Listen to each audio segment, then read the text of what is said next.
Rais wa Marekani Donald Trump hajaridhishwa na pendekezo la hivi karibuni la Irani la kutatua vita vilivyodumu kwa miezi miwili. Afisa wa Marekani amesema hali hii imepunguza matumaini ya kupatikana kwa suluhu ya mgogoro huo ambao umevuruga upatikanaji wa nishati, kuchochea mfumuko wa bei na kusababisha vifo vya maelfu ya watu. Pendekezo la hivi karibuni la Irani lingetaka majadiliano kuhusu mpango wa nyuklia wa nchi hiyo yawekwe kando hadi pale vita vitakapokwisha na mgogoro wa usafirishaji wa bidhaa kupitia Ghuba itakapotiwa saini. Hali hiyo ina uwezekano mdogo wa kuiridhisha Marekani, ambayo inasisitiza kuwa masuala ya nyuklia lazima yashughulikiwe tangu mwanzo. Trump hakufurahishwa na pendekezo hilo la Irani. Kwa sababu hiyo, alisema afisa mmoja wa Marekani aliyepata maelezo kuhusu mkutano wa rais wa Jumatatu na washauri wake, akizungumza kwa sharti la kutokutajwa jina. Msemaji wa ikulu ya White House Olivia Wallis alisema Marekani hatafanya mazungumzo kupitia vyombo vya habari, na imekuwa wazi kuhusu mistari yetu miekundu wakati utawala wa Trump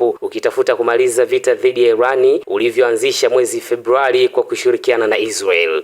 Makubaliano ya awali ya mwaka 2015 kati ya Irani na nchi nyingine kadhaa ikiwemo Marekani yalizuia kwa kiasi kikubwa mpango wa nyuklia wa Irani, ambao nchi hiyo imekuwa ikisisitiza kuwa ni kwa ajili ya malengo ya amani ya kiraia. Lakini makubaliano hayo yalivunjika wakati Trump alipojiondoa upande mmoja katika muhula wake wa kwanza madarakani. Matumaini ya kufufua juhudi za amani yamepungua tangu rais wa Marekani alipofuta ziara iliyopangwa weekend iliyopita ya mjumbe wake maalum Steve Witkoff na mkwe wake Jared Kushner kuelekea Islamabad, mji mkuu wa Pakistani, ambapo waziri wa mambo ya nje wa Irani Abbas Araghchi alitembelea mara mbili weekend hiyo. Araghchi pia alitembelea Oman na Jumatatu alienda Urusi, ambapo alikutana na Rais Vladimir Putin na kupokea maneno ya uungaji mkono kutoka kwa mshirika huyo wa muda mrefu. Huku pande zinazopigana zikionekana bado kutofautiana sana, bei ya mafuta ilianza kupanda tena, ikiongeza faida katika biashara za mapema barani Asia siku ya Jumanne. Kwa wafanyabiashara wa mafuta, maneno hayajalishi tena, bali mtiririko halisi wa mafuta ghafi kupita lango la Hormuz,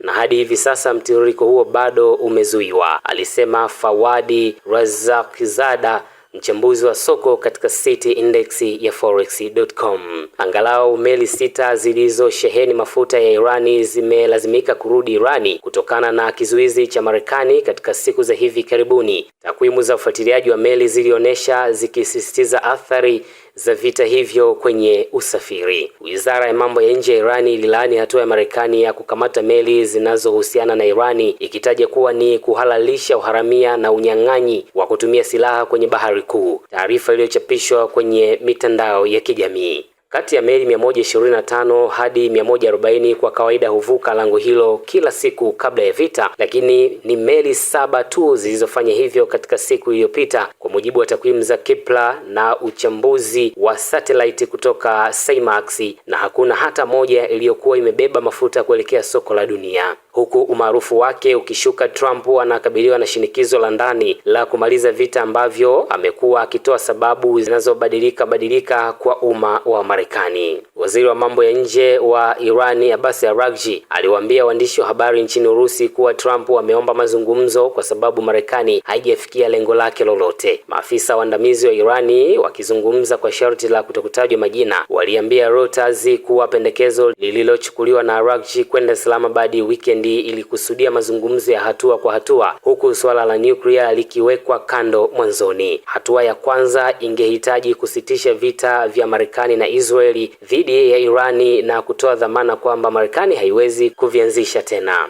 Kisha wapatanishi watatatua kizuizi cha jeshi la majini la Marekani dhidi ya biashara ya baharini ya Irani na hatimaye lango la Hormuz ambalo Irani inalenga kulifungua tena chini ya udhibiti wake. Baada ya hapo ndipo mazungumzo yataangazia masuala mengine, ikiwemo mgogoro wa muda mrefu wa mpango wa nyuklia wa Irani, huku Irani bado ikitafuta aina fulani ya utambuzi wa Marekani wa haki yake ya kurutubisha madini ya uranium.